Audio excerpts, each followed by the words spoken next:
नमस्कार दोस्तों, मैं कुश आपका स्वागत करता हूं एग्रीकल्चर के इस सेशन में। जब बात हो रही है कृषि की, तो कृषि का सीधा संबंध किसान से और किसान का संबंध खेती से होता है। और किसान खेती जमीन में करता है, क्योंकि जमीन में ही पोषक तत्व मौजूद होते हैं और उन्हें लेने के लिए किसान फसल उगाता है। फसलों से ही हमें पोषक तत्व मिलते हैं। ये पोषक तत्व हमें किस प्रकार मिलते हैं? दोस्तों, जो भोजन हम रोजाना खाते हैं उनसे ही हमें पोषक तत्व मिलते हैं। जैसे कि हम खाने में रोजाना चावल, दाल, रोटी, सब्जी, फल आदि खाते हैं, तो उनमें समाये पोषक तत्व हमारा शरीर ग्रहण कर लेता है, क्योंकि प्रकृति ने पौधों को ही ताकत और शक्ति दी है कि वो जमीन से उन सारे पोषक तत्वों को सोख सकता है। हम जमीन से लगातार पौधों के माध्यम से पोषक तत्व खींच रहे हैं।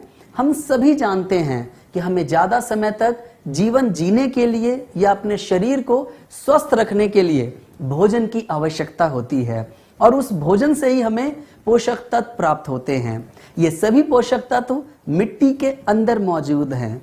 इसीलिए किसान खेती करता है ताकि हम सभी लोगों का पेट भर सके, और पेट भरने का मतलब हमें ऐसा खाना मिले जिसके अंदर पोषक तत्वों की मात्रा ज्यादा हो। अगर हमें पोषक तत्व ज्यादा मिलेंगे तो हम ताकतवर बनेंगे, स्वस्थ रहेंगे और हमें कोई बीमारी नहीं होगी, यानी कि बिना किसी रोग के स्वस्थ जीवन जिएंगे। तो दोस्तों, इसी एग्रीकल्चर सेशन को आगे बढ़ाते हुए मैं आपको अपने भारत देश की कृषि के बारे में बताता हूं। भारत एक कृषि प्रधान देश है। हमारे देश की 2/3 जनसंख्या यानी कि 70% से ज्यादा की जनसंख्या सीधे तौर पर किसान परिवार से जुड़ी हुई है। अगर हम अपने भोजन की बात करें तो आज हमारे खाने की थाली में चावल, दाल, सब्जियां आसानी से मिल जाती हैं। हमें यह जानना बहुत जरूरी है कि क्या हम शुरुआत से ऐसे ही थे, यानी कि हमारी कृषि का विकास कैसे हुआ। तो उसे जानने के लिए थोड़ा सा हमें पीछे जाना होगा और अपने कृषि के इतिहास को जानना होगा। हमारे कृषि का विकास कहां से शुरू हुआ? हम सभी जानते हैं, हमारा देश 1947 में आजाद हुआ। हमारे देश के प्रथम प्रधानमंत्री पंडित जवाहरलाल नेहरू थे। पंडित जवाहरलाल नेहरू ने जैसे ही देश का कार्यभार संभाला, और संभालते ही हमारे देश के सामने एक समस्या आ गई। समस्या थी, हमारे देश की जनसंख्या बहुत तेजी के साथ बढ़ रही थी और हमारी खेती से उतनी पैदावार नहीं हो रही थी। पैदावार क्यों नहीं हो रही थी? क्या पहले जमीन कम थी? बिल्कुल नहीं, जमीन तो पहले ज्यादा थी। फिर हम ज्यादा अनाज पैदा क्यों नहीं कर पाते थे? उसका कारण था खेती करने का तरीका। जिस तरीके से हम खेती करते थे, आज उस तरीके के बारे में हम बात करेंगे। उस पुराने समय की खेती को हम बौरानी खेती कहते थे। बौरानी खेती को हम पारंपरिक खेती भी कहते हैं। बौरानी खेती एक तरीका था लेन देन का। अगर मैं बात करूं बिजनेस की, तो आप ग्लेस से क्या लेते हैं? प्रोडक्ट्स। आप प्रोडक्ट्स लेते हैं और आपको उसके बदले पैसे देने होते हैं। इसी तरह से हम भी अपनी जमीन से लगातार लेन देन करते हैं। ये जो बौरानी खेती थी वो कुछ नहीं, सिर्फ वो एक प्रकार का लेन देन का एक बढ़िया तरीका था। जो पोषक तत्व हम जमीन से ले रहे हैं, वो पोषक तत्व हमें वापस जमीन में लौटाने भी होंगे।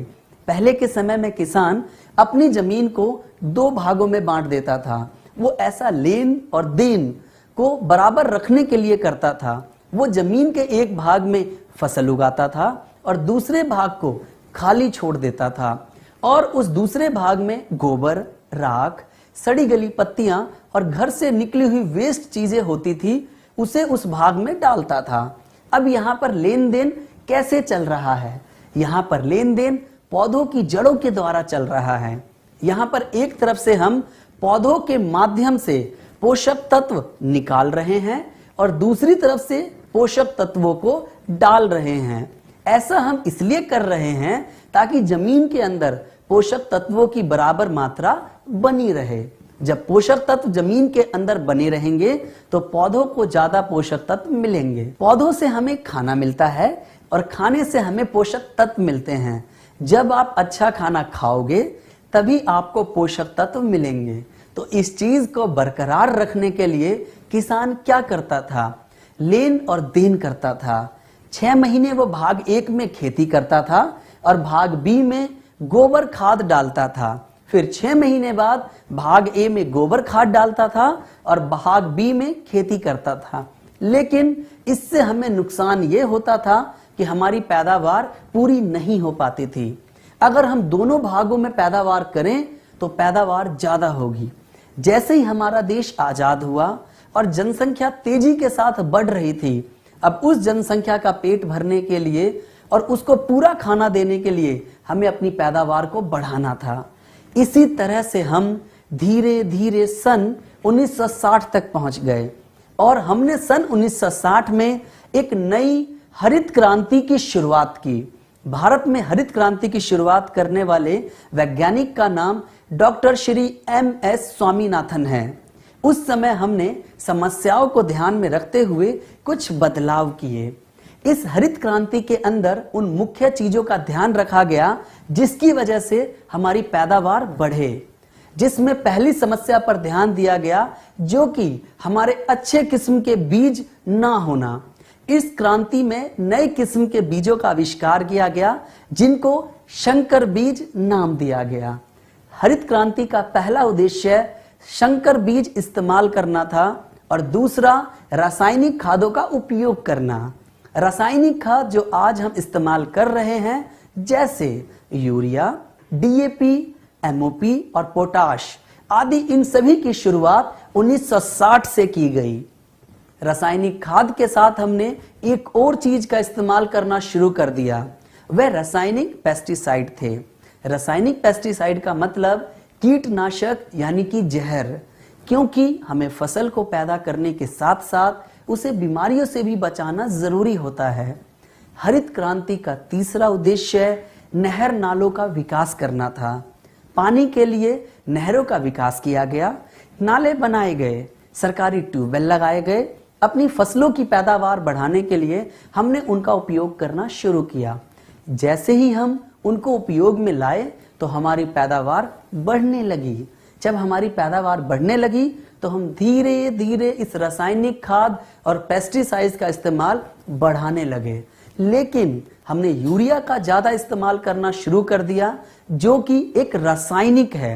DAP, MOP आदि चीजों का इस्तेमाल करना शुरू कर दिया और धीरे धीरे आज हमने उसकी मात्रा इतनी बढ़ा दी कि एक ही केमिकल का बार बार इस्तेमाल करने से जमीन के पोषक तत्वों की कमी होने लगी है। ये समस्या शायद हमारे किसानों को पूरा ज्ञान न मिल पाने की वजह से आई। उन्होंने ज्यादा पैदावार के लालच में इसका ज्यादा उपयोग करना शुरू कर दिया। अब उसका असर हमारी जमीन पर दिखने लगा। केमिकल के ज्यादा प्रयोग के कारण जमीन पर असर पड़ने लगा और हमें बीमारियां लगने लगी। हमें बीमारियां क्यों लगने लगी? क्योंकि हमारे अंदर रोगों से लड़ने की क्षमता कम होने लगी, क्योंकि हमें जो खाना मिल रहा है उसके अंदर पोषक तत्वों की कमी हो रही है। इस नए तरीके से हम लेन देन के पुराने रिश्ते को भूल गए। हम ज्यादा पैदावार के लालच में आ गए और हमने सिर्फ लेना ही चालू रखा। अगर किसी भी चीज को थोड़ा थोड़ा भी निकालते रहेंगे वह एक दिन समाप्त हो जाएगी। तो यही कारण है कि जमीन के अंदर जो पोषक तत्वों की भरमार थी वो धीरे धीरे समाप्त होने लगी और उसका असर इंसान पर दिखने लगा। जब हमने रसायन का प्रयोग ज्यादा किया तो पौधों में भी उसका प्रभाव दिखने लगा। हम खाने में पौधों के फल, जड़, पत्तियां, फूल यही सब चीजें खाते हैं। पौधों के अंदर भी केमिकल की मात्रा बढ़ने लगी और ये सभी केमिकल आज हमें मिल रहे हैं। भारतीय खेती में अगर चुनौती की बात करें तो सबसे पहली चुनौती प्राकृतिक संसाधनों के बढ़ने के कारण हमें कम जमीन पर ज्यादा पैदावार करने को मजबूर होना पड़ रहा है। साथ ही चुनौती यह भी है कि हम जमीन पर केमिकल और पेस्टिसाइड डाल रहे हैं जिससे जमीन बंजर होती जा रही है। हमारी जनसंख्या बढ़ रही है और हमारी जमीन घटती जा रही है। अब उस घटती हुई जमीन से बढ़ते हुए पेटों की पूर्ति करना हमारे सामने चुनौती बन गई है।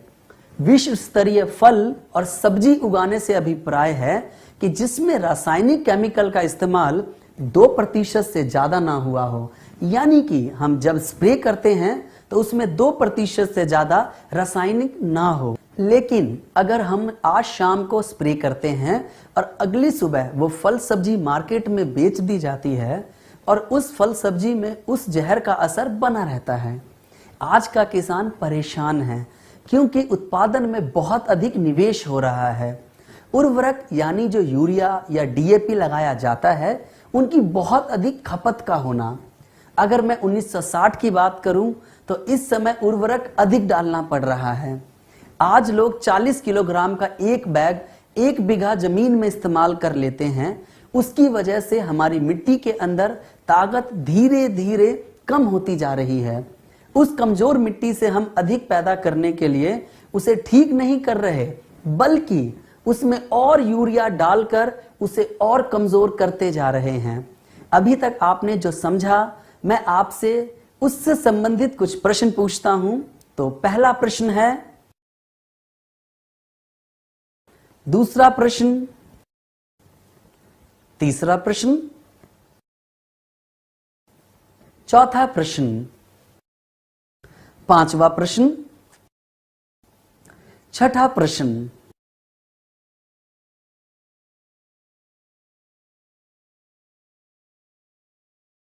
किसान की अगली परेशानी है फसलों में रोगों का ज्यादा होना।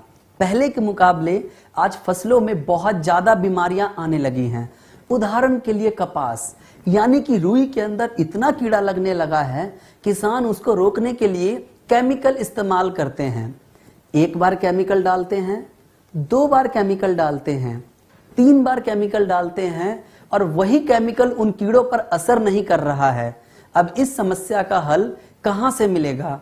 कैसे उस फसल को कीड़ों से बचाया जा सके? क्या लगातार केमिकल की मात्रा को बढ़ाते रहना चाहिए? क्या इसका कोई समाधान है? जी हां, हमारे गैल्वे कृषम के बायो प्रोडक्ट से इसका समाधान संभव है। अगली परेशानी है मिट्टी के अंदर नमी का कम होना। हमारे किसान के सबसे अच्छे मित्र केचुए का कम हो जाना। केचुआ मिट्टी को ऊपर नीचे यानी कि भुरभुरा बनाता है। ये मिट्टी के अंदर नली बना देता है। ये एक तरफ से अंदर जाता है और दूसरी तरफ से बाहर निकल आता है। जब मिट्टी के अंदर छोटी छोटी नलियां बन जाती हैं तो उसके द्वारा हमारी जमीन में हवा, सूर्य की रोशनी जाती है और पानी भी गहराई तक जाता है। हमने जमीन पर इतना ज्यादा केमिकल इस्तेमाल किया जिससे कि वे केचुए मर गए। अब वो नलियां बननी बंद हो गई क्योंकि उन्हें बनाने वाला ही नहीं है। अब जब वो छोटे छोटे छेद नहीं बनते जिससे पानी अंदर नहीं जा पाता, अब पानी जल्दी भाप बनकर उड़ जाता है। इसीलिए जमीन के अंदर नमी ज्यादा दिनों तक नहीं रहती है। इसीलिए किसान को बार बार जमीन में पानी देना पड़ता है। अब 50 साल बाद हमारी समझ में आया, अगर हम इसी तरीके से खेती करते रहे तो आने वाले समय में हमारी जमीनें बंजर होंगी जिसमें हम पैदावार नहीं कर सकेंगे। तो क्या इसको सुधारा जा सकता है? जी हां, सुधारा जा सकता है गैल्वे कृषम के बायो प्रोडक्ट से। मृदा की स्वास्थ्य गुणवत्ता का कम होना किसानों की अगली परेशानी है। स्वस्थ मिट्टी का पीएच मान 6.5 से 7 के बीच में होता है। ऐसी मिट्टी को हम उदासीन मिट्टी कहते हैं। आज हमारी मिट्टी का पीएच मान या तो 6.5 से नीचे जा रहा है या फिर 7 से ऊपर जा रहा है। अगर ये नीचे जाएगा तो मिट्टी अम्लीय हो जाएगी और अगर इससे ऊपर जाएगा तो क्षारीय मिट्टी हो जाएगी। दोनों ही रूप में ऐसी मिट्टी को हम बंजर मिट्टी कहते हैं। ये ज्यादा मात्रा में रासायनिक उर्वरक, पेस्टिसाइड डालने से हो रहा है। उदाहरण, आप लोग सब्जी बनाते हैं, सब्जी में नमक डालते हैं। अगर वो नमक ज्यादा हो जाए तो क्या होगा? सब्जी बेस्वाद हो जाएगी। और अगर उस सब्जी में नमक कम हो जाए तो क्या होगा? तब भी सब्जी बेस्वाद हो जाएगी। इसी प्रकार मिट्टी का भी पीएच मान सामान्य रहना जरूरी होता है। अगर मिट्टी का पीएच मान सही रहेगा और केमिकल की मात्रा कम रहेगी तो उसके साथ साथ लाखों करोड़ों मित्र जीवाणु थे जो कि किसान के लिए मुफ्त में काम करते रहते थे, लेकिन आज वो काम नहीं करते हैं, जिनका काम सिर्फ मिट्टी को उपजाऊ बनाना, मिट्टी को नम बनाना और मिट्टी की प्राकृतिक क्रियाओं को चलाते रहना था। लेकिन हमने उन्हें केमिकल डालकर नष्ट कर दिया। अगर हम मिट्टी को वो पुरानी ताकत फिर से देना चाहते हैं तो हमें उनको फिर से मिट्टी में वापस लेकर आना होगा। तो क्या उनको वापस अपनी मिट्टी में लाना संभव है? बिल्कुल संभव है, गैल्वे कृषम के बायो प्रोडक्ट्स के साथ। आगे हम केमिकल के बुरे प्रभावों के बारे में बात करते हैं। गेहूं की फसल की बात करें तो अगर किसान स्प्रे कर रहा है तो उसे पौधों में सबसे ज्यादा गेहूं के दाने चाहिए। वो सबसे ज्यादा स्प्रे गेहूं के दाने पर करेगा और इंसान ही उस गेहूं को खाने में सबसे ज्यादा इस्तेमाल करते हैं और सबसे ज्यादा जहर इंसान के अंदर जाएगा। उस फसल से जो भूसा तैयार होता है, उस भूसे का इस्तेमाल जानवरों को चारा खिलाने में किया जाता है। हमें पालतू जानवरों से दूध मिलता है और उस दूध में तो केमिकल है क्योंकि हमने ही केमिकल मिले भूसे को जानवरों को खिलाया है। कुल मिलाकर देखा जाए तो केमिकल किसी न किसी रूप में हमारे अंदर पहुंच ही जाता है और बचा हुआ केमिकल मिट्टी में मिल जाता है और मिट्टी में मिला हुआ केमिकल भी घुलकर पानी में पहुंच जाता है। पानी के अंदर जो छोटे छोटे जीव हैं जैसे मेढक, मछली आदि कई जीव इसके संपर्क में आते हैं तो ये केमिकल इनके अंदर चला जाता है और उस छोटे जीव को जो भी पक्षी या कोई अन्य जंतु ग्रहण करता है तो उसके अंदर भी ये केमिकल चला जाता है। इन केमिकल को परसिस्टिंग केमिकल कहते हैं, यानी कि पीढ़ी एकांतरण केमिकल। ऐसे केमिकल जो कि एक से दूसरे में, दूसरे से तीसरे में, तीसरे से चौथे में और लगातार आगे बढ़ते रहते हैं। अगर हम डीडीटी की बात करें तो एक बार मिट्टी में इस्तेमाल करने से अगले आने वाले 20 सालों तक इसका असर मिट्टी के अंदर बरकरार रहेगा। इस चक्र को गैल्वे कृषम के प्रोडक्ट के द्वारा तोड़ा जा सकता है। हम गैल्वे कृषम के प्रोडक्ट का अगर इस्तेमाल करना शुरू करें तो यह चक्र अपने आप ठीक हो जाएगा। आज जो हम इतना सारा केमिकल जो कि दूध, पानी और खाने से ले रहे हैं तो हमारा आने वाला भविष्य भी केमिकल युक्त होगा। दोस्तों, आज का समय अगर हम देखें तो छोटी सी उम्र में ही हमें चश्मे लग जाते हैं, बाल पक जाते हैं और छोटे छोटे बच्चों को किडनी और दिल की परेशानी हो जाती है, अपंगता आने लगी है क्योंकि उन्होंने जो खाना खाया है उसके अंदर पूरे पोषक तत्व नहीं हैं। क्या इसको दूर किया जा सकता है? बिल्कुल दोस्तों, किया जा सकता है और इसका तरीका है गैल्वे कृषम के बायो प्रोडक्ट से। अगर हम गैल्वे कृषम के बायो प्रोडक्ट का इस्तेमाल करें जो हानिकारक केमिकल रहित है तो अपने भविष्य को सुधारने के लिए हमें अपनी खेती को भी बदलना होगा और आज की रासायनिक खेती को छोड़कर हमें नई किस्म की खेती पर आना होगा। उस खेती का नाम जैविक खेती है और अगर दूसरे शब्दों में कहें तो गैल्वे कृषम की खेती। जैविक खेती उस खेती को कहते हैं जिसमें हानिकारक रासायनिक केमिकल का प्रयोग ना किया जाए तथा मित्र जीवाणुओं और प्राकृतिक उर्वरक के साथ जो खेती की जाए उस विधि को हम जैविक खेती कहते हैं। तो इस मौके का फायदा हमें कहां से उठाना चाहिए?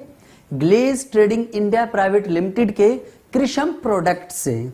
दोस्तों, अब हम फसलों में आने वाली सामान्य बीमारियों की बात करते हैं। बीमारी का सिर्फ एक ही मतलब होता है और वो है नुकसान। इसी तरह से किसी फसल के अंदर कोई बीमारी लग जाए तो फसल में पौधों को नुकसान, पैदावार का नुकसान तथा किसान को पैसे का नुकसान और उसने जो लागत लगाई उसका भी नुकसान होता है। तो अगर फसल में कोई बीमारी लगती है तो उसे किसान को नुकसान ही होता है। पौधों में बीमारी भी पैदा करने वाला कोई जीव होता है जिसका नाम रोग कारक है। रोग का मतलब होता है बीमारी और कारक का मतलब करने वाला। रोग कारक कहाँ रहता है तो मैं आपको बताता हूं। ये रोग कारक आपको 3 जगह पर मिलेगा। पहला हवा में, दूसरा पानी में और तीसरा मिट्टी में मिलेगा। ऐसे ही एक रोग कारक के बारे में हम बात करेंगे जिसका नाम फंगस या फफूंदी या कवक है। अगर दूसरी भाषा में कहें तो नोना, भुआ, भेकुर, छतरा, ये सब इसी के नाम हैं। ये हर जगह मौजूद रह सकता है।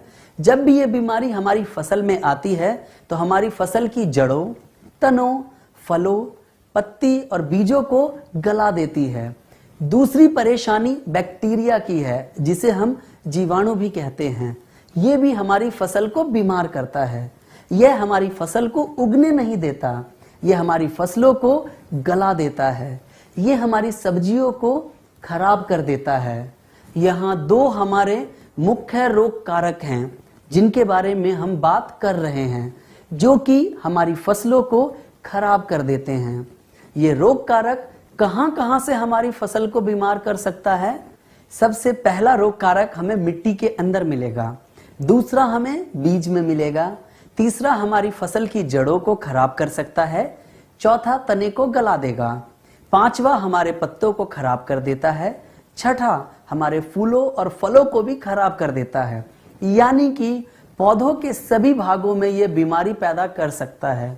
किसी भी बीमारी को रोकने के लिए दो तरीके हैं, एक होता है ट्रीटमेंट और दूसरा होता है मैनेजमेंट। आप क्या चाहते हैं, ये आपका निर्णय है। मैनेजमेंट और ट्रीटमेंट में क्या फर्क है? मैनेजमेंट बीमारी आने से पहले किया जाता है और ट्रीटमेंट को बीमारी आने के बाद किया जाता है। अगर हम मैनेजमेंट बीमारी आने से पहले करेंगे तो हमारी फसल को नुकसान नहीं झेलना पड़ेगा। अगर हम ट्रीटमेंट बीमारी आने के बाद करेंगे तब तक हमारी फसल में नुकसान हो जाएगा। तो मैनेजमेंट पहले ही करना पड़ेगा। इसीलिए जब भी आप किसी किसान के पास जाएं और उसकी फसल में कोई बीमारी नहीं लगी है तब भी आप उसे अपने कृषम के बायो प्रोडक्ट इस्तेमाल करा सकते हैं। अब हम गैल्विक कृषम के बेहतरीन बायो प्रोडक्ट के बारे में जानेंगे। अगर हम इन गैल्विक कृषम के बायो प्रोडक्ट्स को इस्तेमाल करें तो हमारी फसल को क्या क्या फायदे होंगे? गैल्विक कृषम के बायो प्रोडक्ट्स पर्यावरण के अनुकूल हैं। गैल्विक कृषम प्रोडक्ट का इस्तेमाल अपनी जमीन या फसल में करते हैं तो इनका किसी पक्षी, जानवर या अन्य किसी जीव पर बुरा प्रभाव नहीं पड़ता। दूसरा फायदा कम लागत का है। हमारे प्रोडक्ट्स फसल से ज्यादा मिट्टी पर काम करते हैं। जैसे कि उदाहरण के लिए अगर एक माँ स्वस्थ होती है तो बच्चा भी स्वस्थ होता है। इसी तरह हमारी मिट्टी अगर स्वस्थ होगी तो हमारी फसल भी बेहतर होगी। गैल्विक कृषम के बायो प्रोडक्ट्स को आप सभी फसलों में उपयोग कर सकते हैं, सिर्फ मशरूम को छोड़कर। हमारे प्रोडक्ट का लंबा और स्थायी परिणाम होता है, यानी कि हम अपने प्रोडक्ट्स को जब भी अपनी फसल में इस्तेमाल करते हैं तो उसका रिजल्ट घटता नहीं बल्कि धीरे धीरे बढ़ता है, क्योंकि ये जो छोटे छोटे जीव हैं जो हमारे प्रोडक्ट में मौजूद हैं वो धीरे धीरे करके अपनी संख्या को बढ़ाते हैं। जब हम अपने गैल्विक कृषम के बायो प्रोडक्ट्स को जमीन में इस्तेमाल करते हैं तो हमारे इन प्रोडक्ट्स के अंदर मौजूद जीव अपनी संख्या को 3 से 5 दिनों के अंदर 2 गुना कर लेते हैं, आगे उसको 4 गुना फिर 8 गुना कर लेते हैं। गैल्विक कृषम के बायो प्रोडक्ट्स का असर बढ़ता चला जाता है क्योंकि यह एक जीवित जीवाणु से बना हुआ है। आप गैल्विक कृषम के बायो प्रोडक्ट्स को देखेंगे तो उस पर कोई भी खतरनाक जहर वाला निशान मौजूद नहीं है। इसका मतलब इसके अंदर किसी भी प्रकार का कोई हानिकारक जहर इस्तेमाल नहीं किया गया है। गैल्विक कृषम के बायो प्रोडक्ट्स नोका सर्टिफाइड है। नोका सर्टिफाइड का मतलब है नेचुरल ऑर्गेनिक सर्टिफिकेशन एग्रो, यानी कि हमारे जो प्रोडक्ट्स हैं वो ऑर्गेनिक सर्टिफाइड है। गैल्विक कृषम के जो बायो प्रोडक्ट्स हैं वो सालों साल तक प्रभावी हैं। अगर हम उसको लगातार इस्तेमाल करते हैं तो एक छमाही के बाद दूसरे छमाही में उसका प्रभाव लगातार बढ़ता जाता है।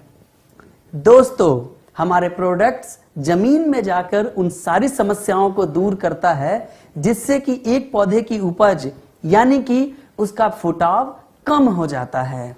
अभी तक आपने जो समझा, मैं आपसे उससे संबंधित कुछ प्रश्न पूछता हूं, तो पहला प्रश्न है, दूसरा प्रश्न, तीसरा प्रश्न, चौथा प्रश्न, पांचवा प्रश्न, छठा प्रश्न, सातवां प्रश्न,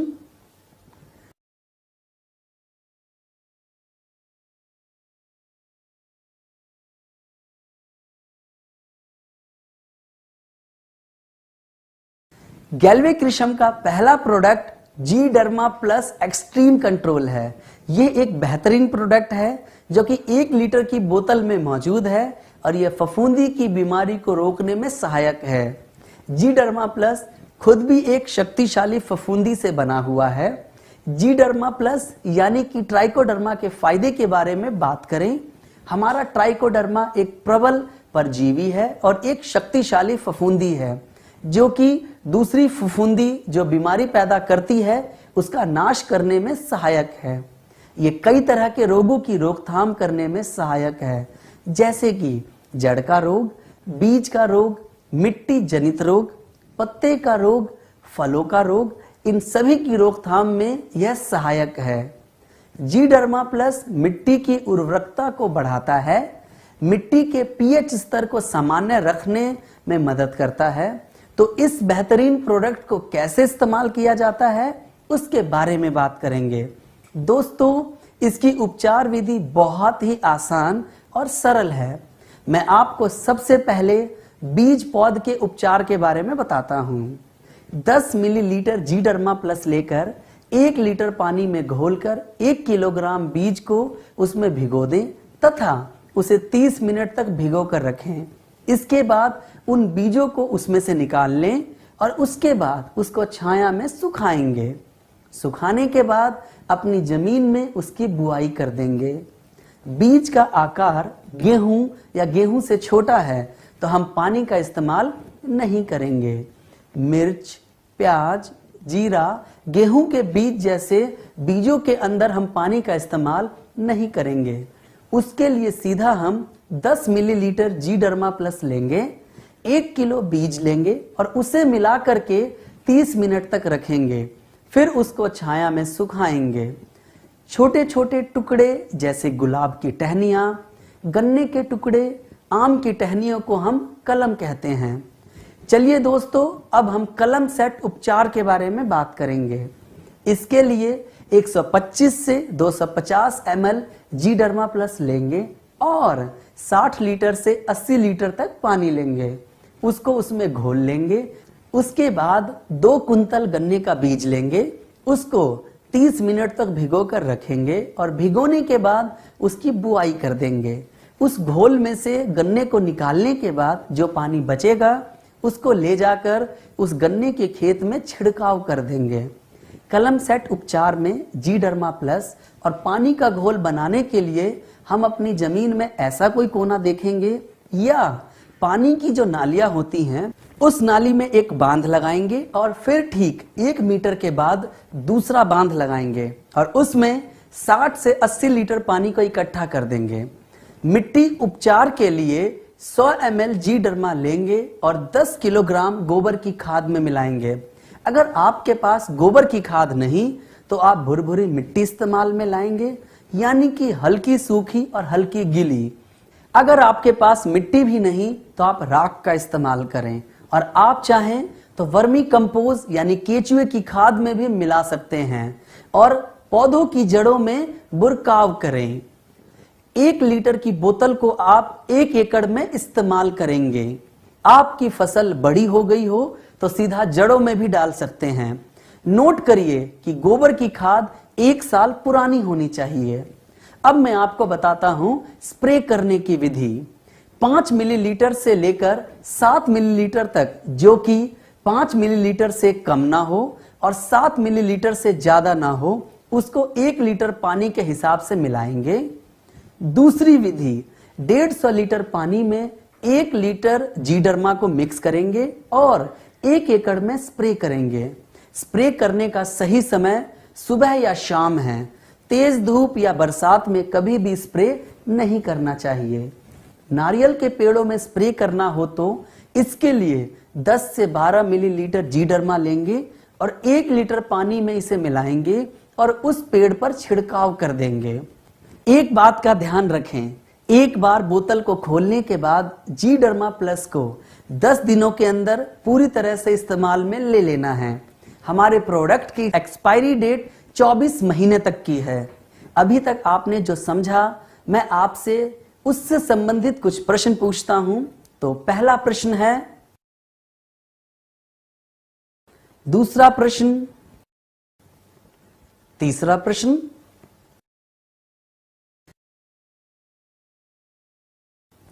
गैल्वेक्रिशम का दूसरा बेहतरीन प्रोडक्ट है जी सूडो प्लस एक्सट्रीम केयर। ये प्रोडक्ट हमारी फसल को बैक्टीरिया की वजह से होने वाली बीमारियों से बचाने में सहायक है। हमारा यह दूसरा प्रोडक्ट भी 1 लीटर की बोतल में आता है। ये शक्तिशाली बैक्टीरिया से मिलकर बनाया गया है और हमारी फसल को विभिन्न तरीके की बीमारियों में, मिट्टी के अंदर बैक्टीरिया की वजह से होने वाले रोगों की रोकथाम में सहायक है। यह मिट्टी की उर्वरकता को सुधारता है और हमारी मिट्टी के पीएच मान को सामान्य बनाए रखने में मदद करता है। प्रयोग करने की विधि, 4 से 5 मिलीलीटर जी सूडो प्लस तथा 1 लीटर पानी लेना है। हमें बीज की मात्रा 1 किलोग्राम रखनी है। बीज को कम से कम 30 मिनट तक भिगोएंगे, फिर उसके बाद उसे उस घोल में से निकालकर छाया में सुखाएंगे। उसके बाद उस बीज की बुआई कर देंगे। अगर बीज का आकार गेहूं या गेहूं से छोटा है तो आप वहां पर पानी का इस्तेमाल नहीं करेंगे। अगर हमने जीडर्मा प्लस से बीज का उपचार किया है तो हमें जी सूडो प्लस से बीज का उपचार करने की आवश्यकता नहीं है। मिट्टी उपचार के लिए 250 मिलीलीटर जी सूडो प्लस लेना है और 100 किलोग्राम गोबर की खाद लेनी है।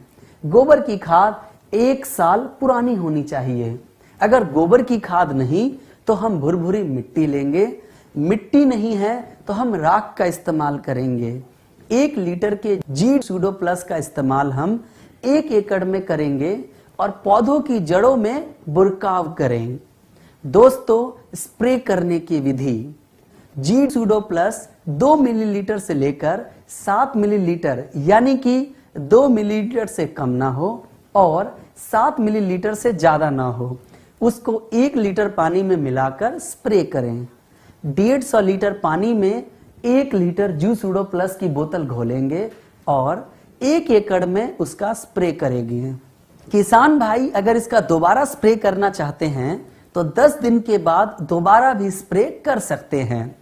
जी सूडो प्लस वातावरण के अनुकूल है। मनुष्य, पशु पक्षी या जानवरों पर कोई बुरा प्रभाव नहीं डालता है। इसके बोतल की जो आयु है, अगर ये सील पैक है तो आप इसको 24 महीने तक रख सकते हैं। अगर हम प्रोडक्ट को एक बार खोल दें तो इसे 10 दिन के अंदर इस्तेमाल कर लेना चाहिए। अभी तक आपने जो समझा, मैं आपसे उससे संबंधित कुछ प्रश्न पूछता हूं। तो पहला प्रश्न है, दूसरा प्रश्न, तीसरा प्रश्न, चौथा प्रश्न, पांचवा प्रश्न, छठा प्रश्न, सातवां प्रश्न, हमारा तीसरा प्रोडक्ट है जीएनपीके बायो फर्टिलाइजर। हमारा जीएनपीके 1 लीटर की बोतल में आता है। ये 3 प्रकार के जीवित जीवाणुओं से मिलकर बनाया गया है, जिनका काम पौधों या मिट्टी के अंदर जाकर लगातार नाइट्रोजन, फास्फोरस और पोटेशियम का निर्माण करना है। जीएनपीके जैव उर्वरक के तौर पर एक बेहतरीन विकल्प है। प्राकृतिक तरीके से नाइट्रोजन, फास्फोरस और पोटैश प्रदान करता है। हमारी मिट्टी में मौजूद रासायनिक उर्वरकों के प्रभाव को कम करने में भी सहायक है। मिट्टी की उर्वरकता को सुधारता है, फसल को स्वस्थ बनाने में सहायक है और बेहतर उपज को बढ़ावा देने में सहायक है। मिट्टी का उपचार ऐसे करना है कि 250 मिलीलीटर GNPK लेंगे और 100 किलोग्राम गोबर की खाद लेंगे जो कि 1 साल पुरानी होनी चाहिए। अगर गोबर की खाद नहीं तो राख लेंगे, राख नहीं है तो भुरभुरी मिट्टी लेंगे या वर्मी कंपोज यानी कि केचुए की खाद लेंगे। 1 लीटर की बोतल को हम 1 एकड़ में इस्तेमाल करेंगे। दूसरी, स्प्रे करने की विधि। स्प्रे के लिए 2 मिलीलीटर GNPK 1 लीटर पानी में घोलेंगे और उसका स्प्रे करेंगे या 150 लीटर पानी के अंदर 1 लीटर GNPK को मिलाएंगे और उसका घोल बनाएंगे। इसको 1 एकड़ एरिया में इस्तेमाल करना है। स्प्रे करने का सही समय सुबह या शाम होता है। GNPK का एक्सपायरी डेट 24 महीने का होता है। प्रोडक्ट खोलने के बाद 10 दिन के अंदर हमें इसको इस्तेमाल कर लेना चाहिए। यह वातावरण के अनुकूल है। मनुष्य, पक्षी और जानवरों पर कोई बुरा प्रभाव नहीं डालता है। अभी तक आपने जो समझा, मैं आपसे उससे संबंधित कुछ प्रश्न पूछता हूं। तो पहला प्रश्न है, दूसरा प्रश्न, तीसरा प्रश्न, चौथा प्रश्न, पांचवा प्रश्न,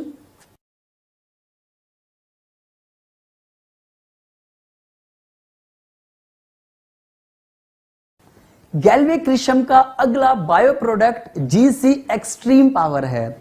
यह प्रोडक्ट 10 किलोग्राम की एक बाल्टी में आता है जो कि दानेदार प्रोडक्ट है। GC पावर, जिसमें C का मतलब समुद्र और पावर का मतलब ताकत, यानी कि एक ऐसी ताकत जो कि समुद्र से निकाली गई है। यह प्रोडक्ट पूरी तरह से बायो है। इसमें किसी भी प्रकार का हानिकारक रासायनिक केमिकल इस्तेमाल नहीं किया गया है।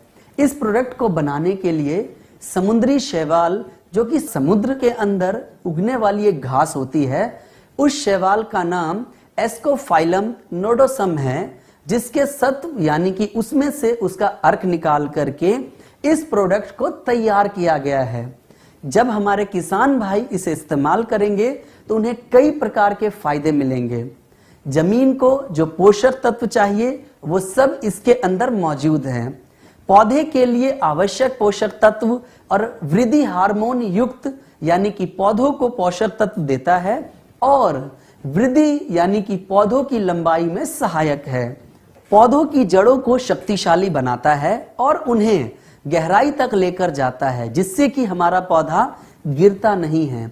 मिट्टी की धारण क्षमता को बढ़ाता है, फसल को स्वस्थ बनाने में मदद करता है और बेहतर उपज में सहायक है। 10 किलोग्राम GC पावर की एक बाल्टी को आप 1 एकड़ भूमि में सिंचाई से पहले या सिंचाई के बाद इस्तेमाल करेंगे। आप इसका इस्तेमाल सुबह, दोपहर, शाम कभी भी कर सकते हैं। साथ ही आप इसको यूरिया, DAP केमिकल के साथ भी मिलाकर इस्तेमाल कर सकते हैं। बस ध्यान रखें, आपके खेतों में या जमीन में नमी होना जरूरी है। आप इसको अपनी फसल में 1 बार, 2 बार, 3 बार, 4 बार तक इस्तेमाल कर सकते हैं। आप इसको 24 महीने तक इस्तेमाल कर सकते हैं। खोलने के बाद भी आप इसको आराम से इस्तेमाल कर सकते हैं। अभी तक आपने जो समझा, मैं आपसे उससे संबंधित कुछ प्रश्न पूछता हूं। तो पहला प्रश्न है, दूसरा प्रश्न, तीसरा प्रश्न, चौथा प्रश्न, पांचवा प्रश्न, छठा प्रश्न।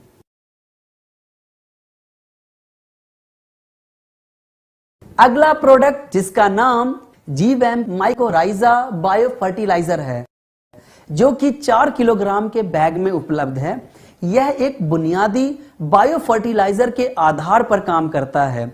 यह पौधों की जड़ों में सहजीवी की तरह वास करके उनके फैलाव को बढ़ाता है, जिससे पौधों को अधिक मात्रा में मिट्टी से पोषक तत्व प्राप्त होते हैं। ये मिट्टी की संरचना को सुधारता है, प्रकाश संश्लेषण को बढ़ाता है, सूक्ष्म तथा अति सूक्ष्म पोषक तत्वों को स्थानांतरित करता है। ये दानेदार प्रोडक्ट के रूप में मौजूद है। इस सहजीवी फफूंदी का कैरियर वेंटोनाइड सॉइल या ग्रेनुअल है। अब बात करते हैं कि इसको इस्तेमाल कैसे करना है। आप इसका इस्तेमाल कपास, गेहूं, धान, गन्ना, सरसों, प्याज, सभी सब्जियों तथा बागवानी वाली फसलों में 8 से 10 किलोग्राम प्रति एकड़ के हिसाब से प्रयोग करना है। अगर आपको इसका इस्तेमाल नर्सरी के लिए करना है तो 5 से 10 ग्राम प्रति पौधा के हिसाब से इसका इस्तेमाल करें। फूलों एवं फलों की बुआई के लिए 50 से 100 ग्राम प्रति पौधे के हिसाब से प्रयोग करें। आपको इस बात का ध्यान रखना है कि इस प्रोडक्ट की मात्रा का इस्तेमाल पेड़ पौधों के आकार के हिसाब से हो। जीवैम को रासायनिक उर्वरक के साथ भी मिलाकर इस्तेमाल किया जा सकता है। प्रोडक्ट को हमें 36 महीने के अंदर इस्तेमाल कर लेना चाहिए। अभी तक आपने जो समझा, मैं आपसे उससे संबंधित कुछ प्रश्न पूछता हूं। तो पहला प्रश्न है,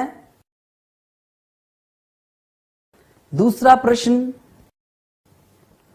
तीसरा प्रश्न,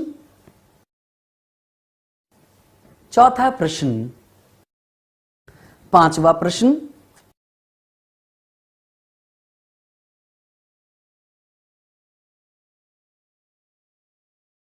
तो दोस्तों ये रहे हमारे गैल्वे कृषियम के 5 बेहतरीन प्रोडक्ट्स, जिनसे अगर किसान जैविक खेती करता है ये प्रोडक्ट उसके लिए फायदेमंद साबित होंगे। तो यहां पर दोस्तों आज का ये ट्रेनिंग सेशन खत्म होता है। धन्यवाद।